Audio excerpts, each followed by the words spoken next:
I'm Kate. I'm Ebong. And I'm Sonya. And today we're dishing with you from my favorite restaurant, Burma, located in Chinatown at 740 6th Street Northwest. I love this place. And it's mostly because of the green tea salad, which I love and may not be here for the rest of the programs tonight, I'm just saying. Green tea salad. Yeah. We're all ruminating over that one for a And I will minute. tell you, the first time I heard it, I was like, awesome. Well, it took a while for me to actually try start it. drinking green tea, let alone eating it. So I'll have to get back to you on that. But our guest today is Shane Salter, who's the author of Fostering Hope. And basically, I'm guessing I haven't read the book yet. So is Fostering Hope about fostering or foster children? Yes, it actually is a I'm journey. smart. Ah, you really You're a are. wrong teacher. They did right by the title. So tell me about Fostering Hope. All right, it captures my journey through the foster care system and the journey of surviving abuse, abandonment, and repeated rejection, and how I evolved to a place where I was able to become hopeful about my future and to start living my dreams. And so it's just sort of a way to sort of share with people one man's strategy to getting where he is and getting back to his community. You seem pretty well adjusted. You say that you have not come. How old were you when you were in the foster care system? Oh, I came in at 14. Did I say 14? I said 4. Oh, okay. 4 years old. 4 years old. I was taking care of a 6-month-old little brother when they found me. My mom had a problem with drugs, and eventually when I came out into the street, was able to find a police officer. That's how I got into the foster care system, and my life was never the same. Never the same because the foster care system was good for you, or because it was a tough life for you to either make it through the foster care system and be with different families, or immediately matched with the right family? I think it was a hodgepodge. It was certainly, I lived with one family for a very long time, and that I think gave me a decent foundation. But then after that family fell through, then I moved and I lived in about a series of about 9 different homes. And I think that from each one of those places, I took a little something. It helped me become the man that I am. It influenced my parenting. It influenced my desire to want to someday get back to other children that might be walking that journey.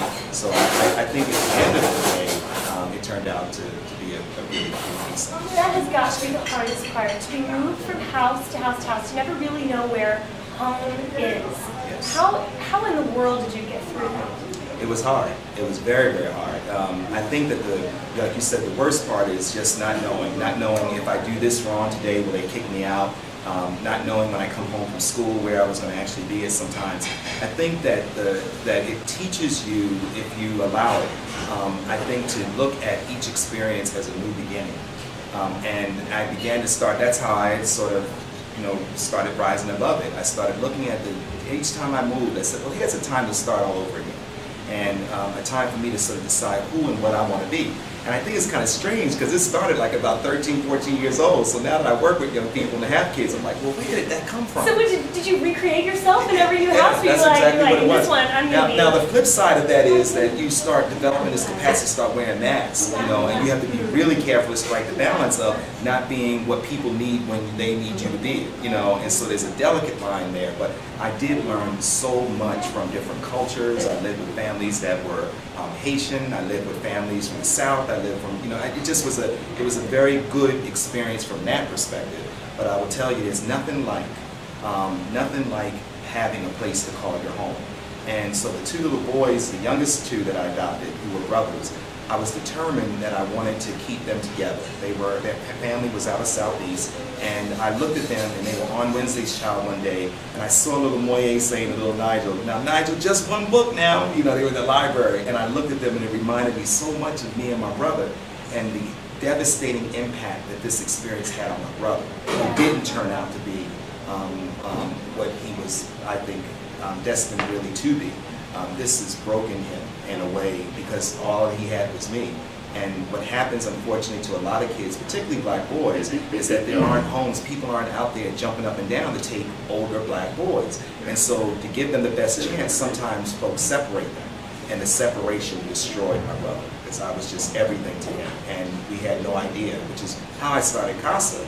because the organization that I run now, it gives us a chance to make sure that that doesn't happen to kids, that we do what's in their best interest. And CASA stands for what? Court-appointed special advocates. So are those the foster parents, or these people who come to court and really speak for the children's best interest? The people who come to court and speak, they're just like you. You might have a job during the day and you go through our training and you become sworn in as an officer of the court, and that gives you the authority once you're appointed to that kid to go out in the community and to just gather all the information necessary to help that judge in the DC Superior Court and the family court make the best possible decisions that they can make for the futures of those children. And so that's how you learn that little brother is not going to do really well if you separate these two kids. I know, I really got to know him. It's like a guardian angel. Absolutely right. But it's amazing because I have some familiarity with CASA Fairfax, and I've done some work with them in the past.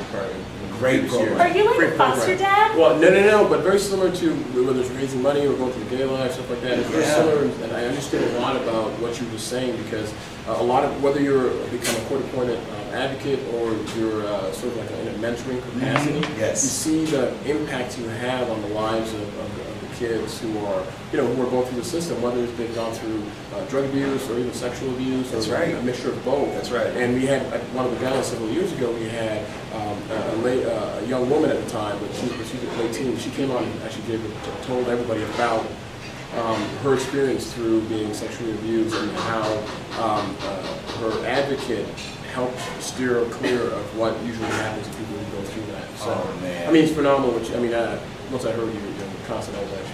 Oh, that's great. That's so cool. So the word is getting out there. It is getting out there. This is great. It is such and you're right, it's a transformational experience for both the young person and the volunteer.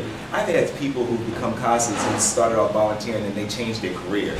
They decide that this is what I really want to be doing full time, and that's been extraordinary to watch. I've had volunteers on their own money go to Georgia to a kid that was in a residential placement, residential treatment facility that otherwise would have had nobody visiting them, and on their own money would drive that far to go make sure that that child knows that somebody cares about them.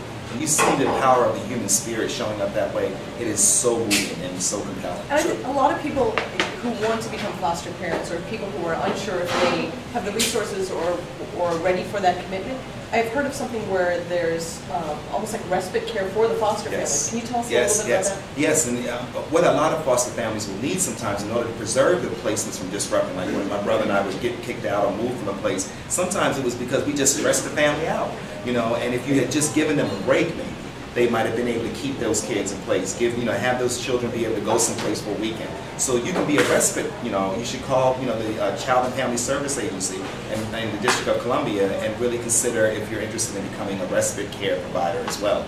The other opportunity I think that CASA also allows for some people is, for some folks who aren't quite sure about whether they want to foster or adopt yet, they kind of get a chance to sort of dabble a little bit, get to know what some of the issues are, meet some of the children, and develop relationships along those ways. You never know where it might ultimately turn. So you've adopted 2. Adopted 4. Adopted 4. Wow. Well, how do you, there's so many that you're dealing with, how do you make that tough decision, and how do you not just want to take them all in? I won't be taking any more. You